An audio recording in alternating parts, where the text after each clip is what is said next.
आषाढी एकादशी निमित्त आमदार सुहास अण्णा कांदे यांच्या निवासस्थानी दिंडी सोहळा।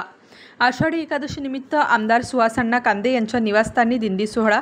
या प्रसंगी आमदार सुहास अण्णा कांदे यांचे चिरंजीव देवा सुहास कांदे यांनी वारकरी वेशभूषा करत या दिंडी सोहळ्यात सहभाग घेतला।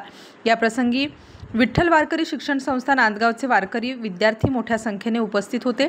टाळ मृदंगाच्या साथीने रामकृष्ण हरी माऊलीचा गजर करण्यात आला।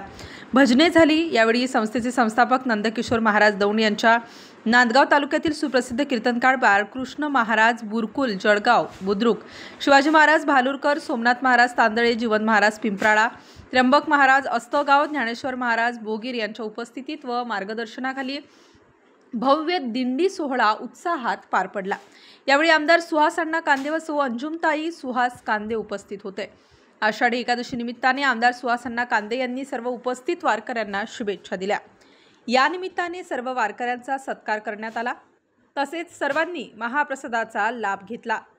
नाशिक स्टार न्यूज साठी बाबासाहेब कदम, नांदगाव।